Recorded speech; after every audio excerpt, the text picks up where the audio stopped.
Hola, amigos, and welcome back to another episode of La Vida Verde podcast. This is Matthew Human here at Ecovilla San Mateo once again to interview my good buddy, Zach Anderson.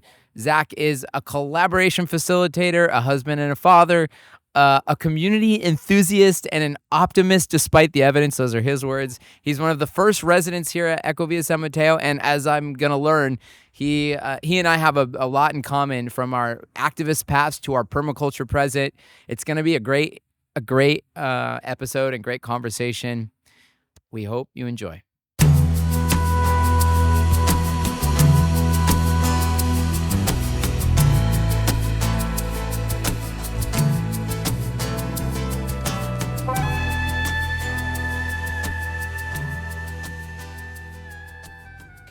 This episode of La Vida Verde podcast is brought to you by Guillaume Massage Therapy, offering pain-free relief at home, a most exclusive massage experience.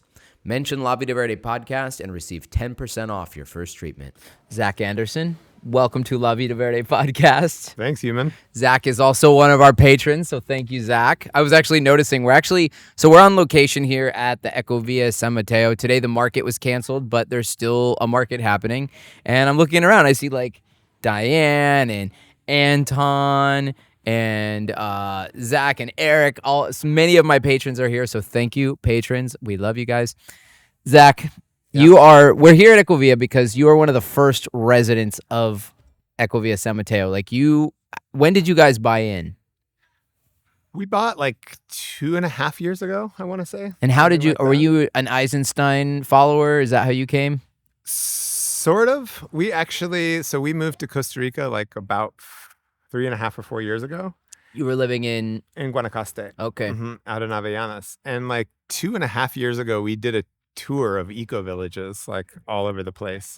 And Alegria was one of the places we stopped and looked. 2.5 years ago? Yeah. Or maybe more. Okay. And so... Just on your own? Yeah, we were just like, I've always been, since I did this permaculture course and like did all that woofing and stuff, like I've always been like community curious. And like keen to find one. Okay. And so we looked around Costa Rica at a bunch of them before. And so I kind of knew about Ecovilla and the scene out here in Machuca and what was brewing. You did a lot of research, it sounds like.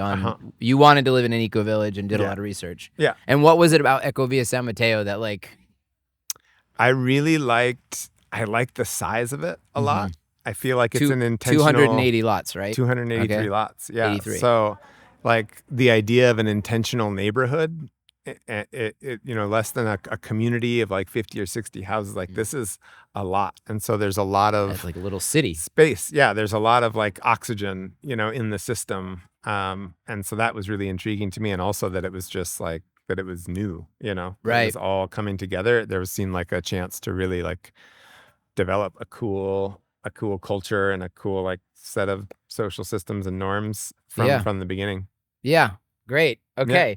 And you mentioned, so let's talk a little bit about like, you grew up in Portland, Oregon. And what was Portland like in the 80s? Portland in the 80s was like great, classic like American milquetoast childhood. Yeah. Two parents, my parents. Latchkey kid. Yep. Yeah. Yep. Come home from Catholic school and Catholic school. Yep. And watch Different Strokes and wait for your parents to get home. You remember that episode with like there was the one really was it Different Strokes? No, I think it was either Webster. I think. Remember Webster? That was the other. We don't need to go into 80s I mean, TV. come on, 80s TV. You brought up Different Strokes. It's true. What up, Willis? I mean, come on. Okay, Different Strokes. Yeah. Okay. Was that? Yeah. Portland was great. I rode my bike everywhere. It was still like there weren't that many people. It was like a small, big city. Right. And so it was because now it's exploded. It's traffic. It's when I go back, it's like, wow, streets I used to just like slalom down on my bike as like a 10-year-old are now just like stop and go traffic. Yeah. Okay. Yeah. And then, so growing up there, and then you went to college in Ashland, Oregon, where I love Ashland. Hi, Ashland. I love you, and I miss Ashland. you. Yeah. Where did you live? It's a great place. Like, did you have a house or town or? Yeah, I lived right off of Siskiyou Boulevard. And yeah, I loved it there. I wasn't really keen on going to college. And my parents were like, okay, like, you don't have to go to college. Like, what's the plan? What do you want to do? And it's like, duh. So I only applied to one college.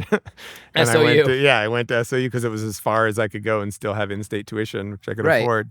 But it turned out to be just an awesome place, made some like lifelong friends, and it was like totally the right spot for me. Ashland was amazing. Got super into rock climbing, and just like really good 5 years there. Yeah, Ashland is really, it's like, to me, it's kind of like a good size of a town. And maybe, I wonder if that had fed into your kind of like desire to live in it. Because it is, Ashland has that small town feel, but it feels like community there. Like if you live there, you kind of get to know everybody. Yeah. It's got a small town vibe. Definitely that vibe. And it was inspiring to be like, I could live someplace like this. Yeah. Cool. Okay. And then you moved to Japan. So you got a master's in business? That was undergrad. Oh, undergrad. Where'd you get your master's? I went in Portland and then in Sweden. Oh. Yeah. So I did 2 masters back to back because I graduated from it with an MBA in like 2009, right as everything was like coming apart. And then I found this program in Sweden that was about sustainability and leadership, and I was like, oh, that sounds great. And so and I was lucky enough to get in. I feel like the Swedes and like kind of the Norwegian people are pretty like, they're kind of cutting edge in sustainability, right? They're pretty, in some ways, for sure. Yeah, and this was a really special program. It was the founder of the Natural Step, which is kind of a sustainability framework. He had this program that he taught in and had assembled some people to teach in. And it was like an amazing year. It was 69 people from like 27 countries. And what kind of stuff? Just sustainability? Well, it's really like the Natural Step framework is what they were all about, and it's like just ways to think about sustainability systemically. And so it was really focused on like cross-functional groups and doing projects. So not a lot of like theory and book learning. A lot of it was like experiential. Yeah, doing stuff. So we worked with local Swedish company, and then I ended up going to China for like a 6-week project working on sustainability assessments over in like garment factories in China. Whoa. Yeah, that was wild. What was the big takeaway? Give us like the big takeaway is that consumer culture is just wrecking shop. And we went to, A+ rated factories, and it was still like, people are working 8 hours a day doing the same repetitive task, and just like it's not a good scene.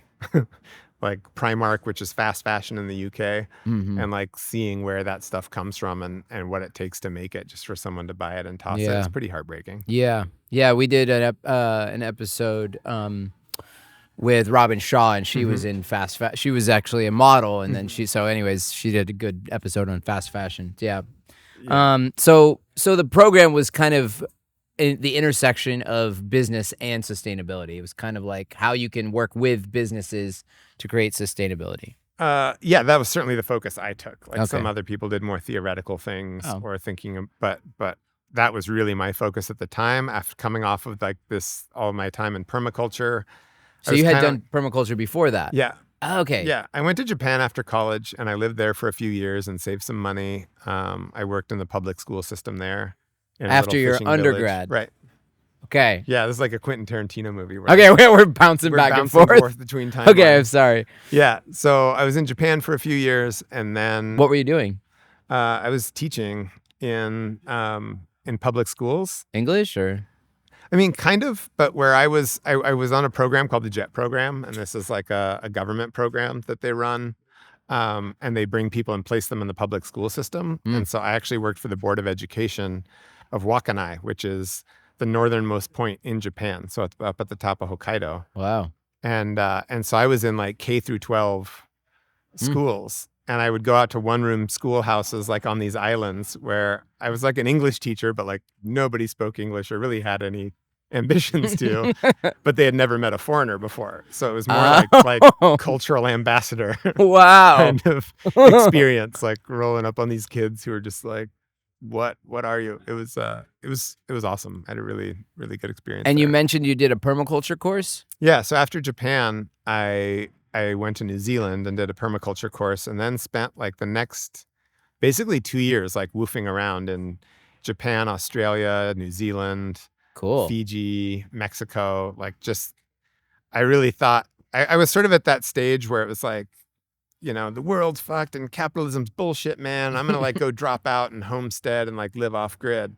And doing all that permaculture, I was like, this is so hard. Like, it's so hard to do, especially by yourself. That I was like, it's like, if I ever want to try and live this like permaculture lifestyle, I want to do it in community. But more so, like, I realized I was like, the problem is the solution, and like, oh no, I'm gonna go to business school and like I'm gonna change from the inside, because in college, like, I was an Earth First activist and we were doing like you and me both, baby.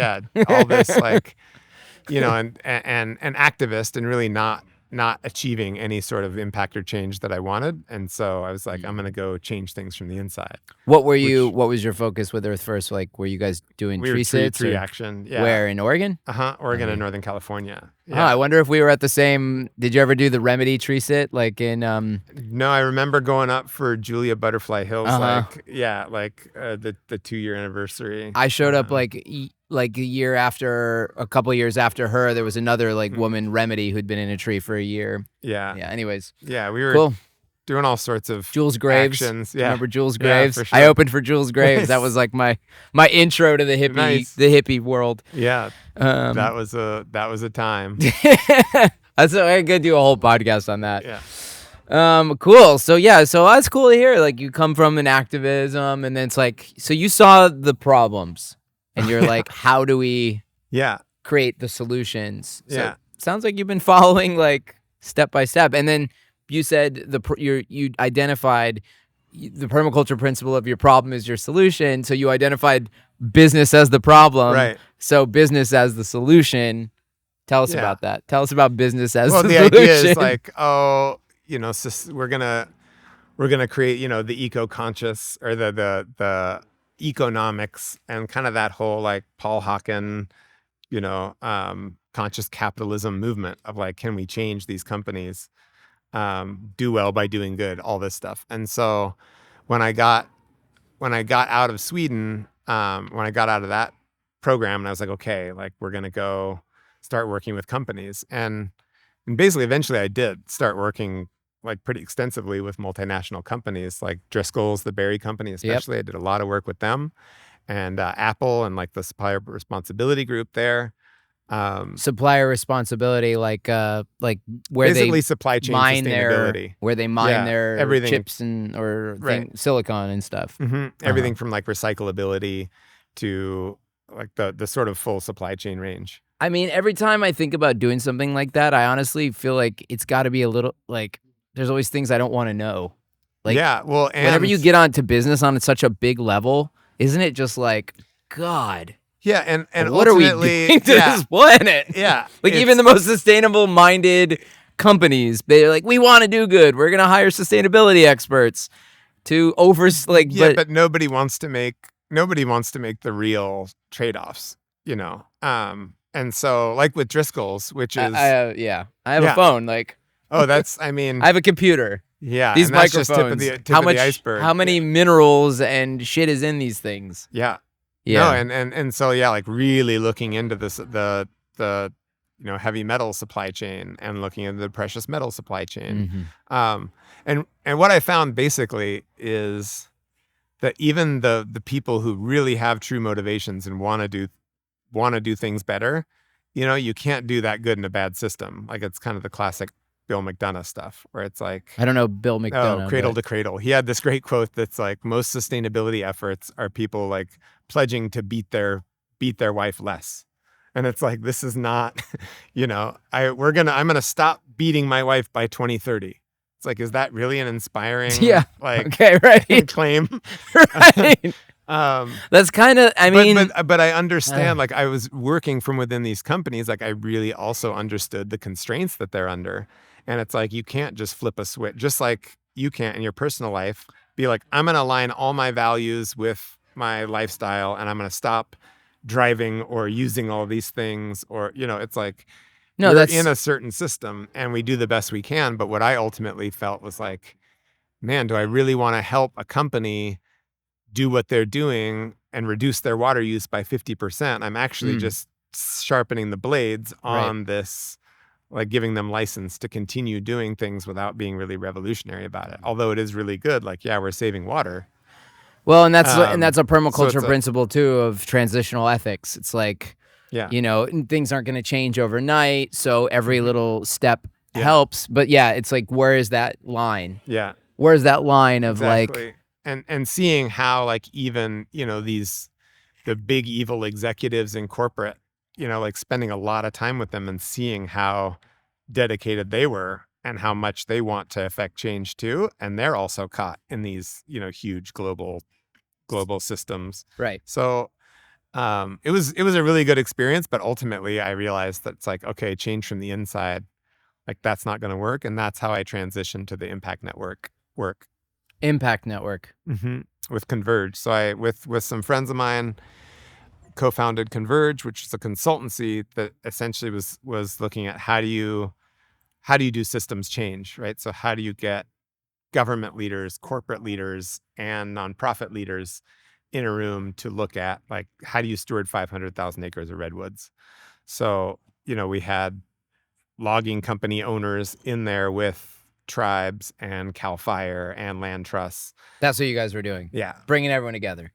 Bringing everyone together and also just being really intentional about how we design those experiences, you know, to really engage left and right brain and to build trust and also, you know, create a context for action.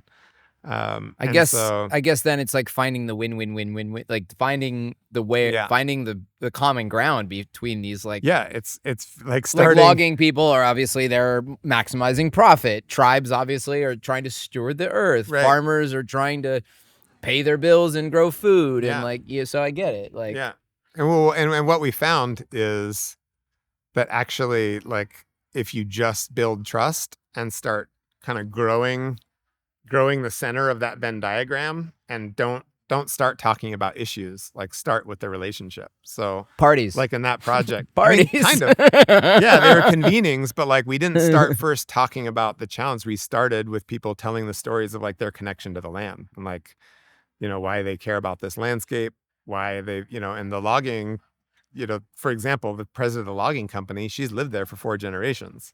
Like she cares deeply about that landscape. And actually like when you start learning about what they're actually doing, it's like, oh, these are actually like really sustainable and they don't want to, nor are they cutting old growth. So it's just about like building that capacity for trust, which then creates emergent possibilities for collaboration. For sure. And that's like, okay.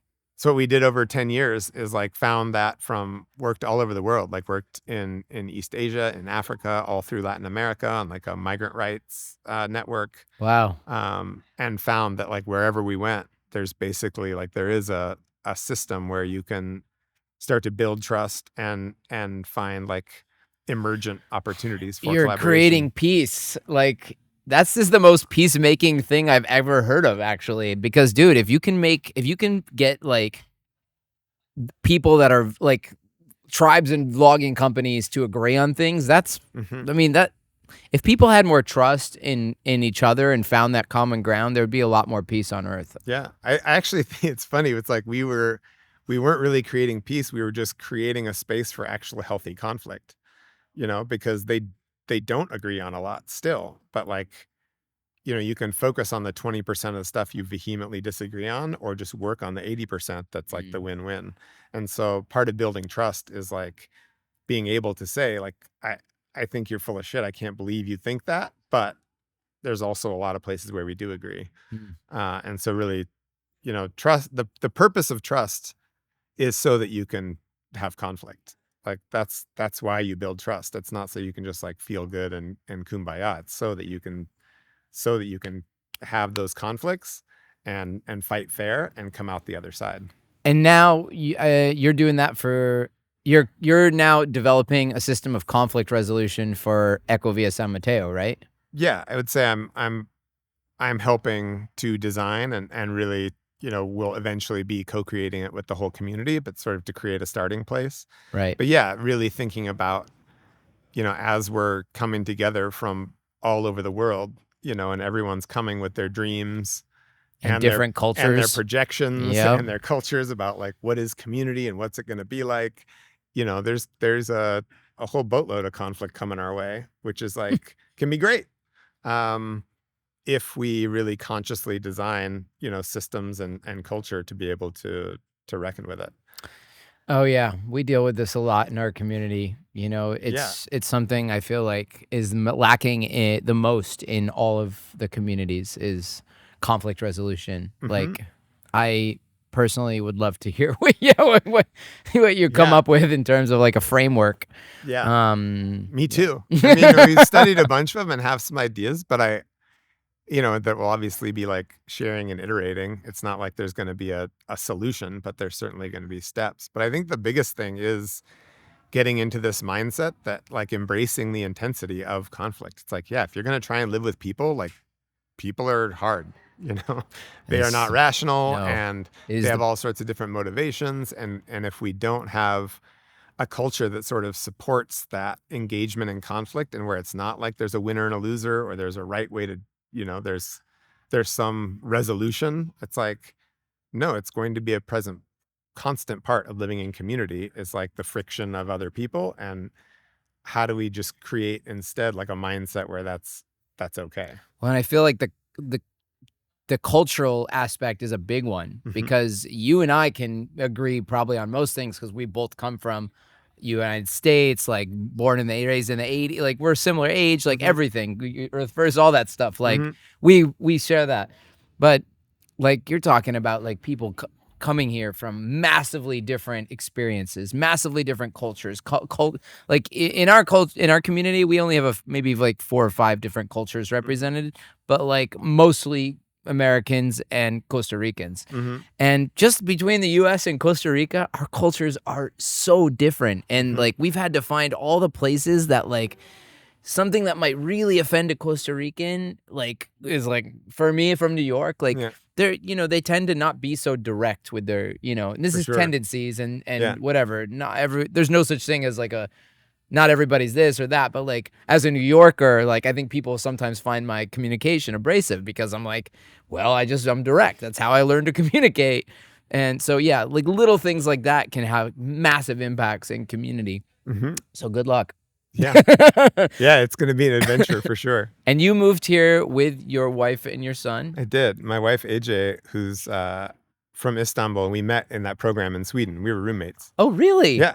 Wow. Yeah. So we both moved into the same house. It was adorable. And then, yeah, she moved back to the States with me like 3 months after that program. After she said she was kind of done with me after that year, we kind of had a bit of a whirlwind romance. And she's like, I never want to talk to you again. I was like, well, if I get you a plane ticket, will you come visit? And she's like, okay, fine. And then we got married like Istanbul? 3 months later. She got you a ticket to... No, I got her a ticket to come visit. Oh, you got her a ticket. You lured her back. Oh, it was best decision I ever made. Yeah. I know, dude. And I was able to... say yes to love. Say yes to love, friends. Able to save it. And not just that, but like I find like women want a man to pursue them. If you or even vice versa or whatever. I don't mean to get into gender politics, but like if you love somebody and you really care, pursue them, right? Yeah. Like make the effort. It makes a big difference. Even if they're dumb at first and they don't realize it for a whole year. And it takes being separated and threatened to never speak again to be like, oh, wait, I'm totally in love with you. And that was 14 years ago. And now your boy's back here climbing the rails. Yep. And our climber, our boy Neo, who's 9. He wants in. Does he want to bring? He wants to be part of the podcast. You want to come say hi? I'm sure. Go on. In the making. Also an Ecovilla San Mateo resident. Yeah, the first child resident. First child resident.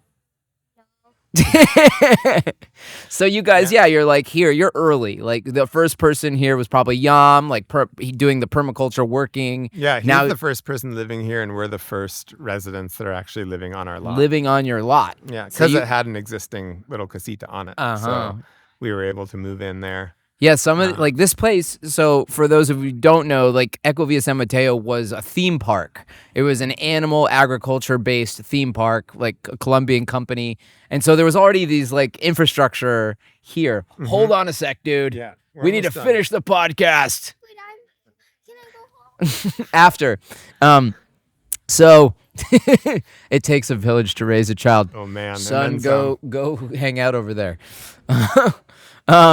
So yeah, like you guys there was already some infrastructure here, like little casitas. Even here, this rancho was like the food court, and Anna, I know Anna has like some old bathrooms on her lot. She's like, maybe I can convert this to something. I'm like, there's pee all over.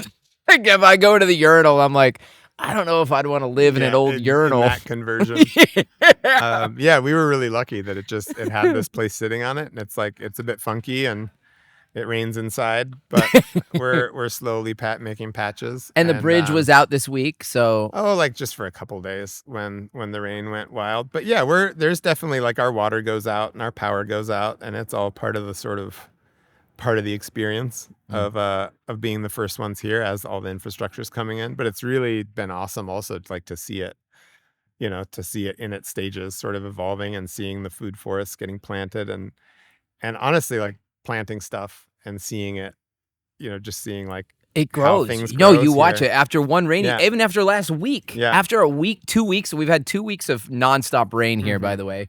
And like I've seen some trees double in size. Yeah, it's pretty remarkable. It's cool. It's super fun, and it's getting back to like LARPing as a permaculturist for me. Just like putting stuff in the ground and seeing what grows, and just really like having fun with it.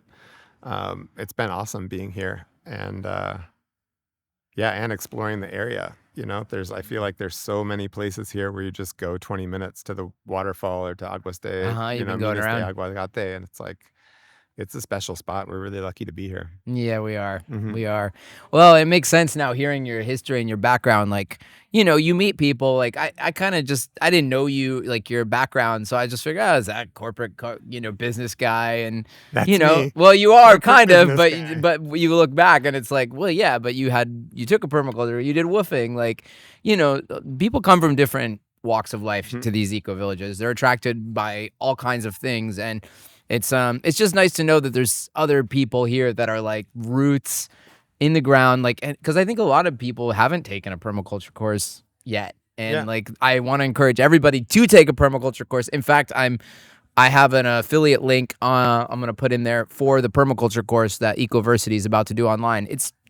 It'll change your life. Mm-hmm. Did you think did it change your out? Well, maybe you were already kind of on that path, but for me, it changed my life. Well, I mean, definitely. Just the way I still remember it was the intro Bill Mollison book that I got in college, and just like thinking, it was that was my first introduction to systems thinking. And seeing the way that like, oh yeah, this feeds the chickens, and then the chickens feed the soil when they're scratching around, and just like, oh, how you can sort of build. And that was really a lot of my inspiration for like, wow, you can design ecosystems.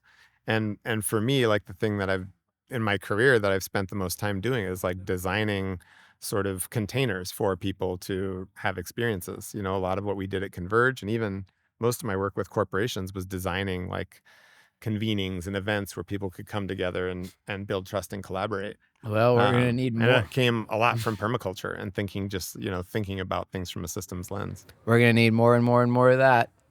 Well, any final words you want to say to the people watching, Zach? I want to plug for people to be a patron of this show.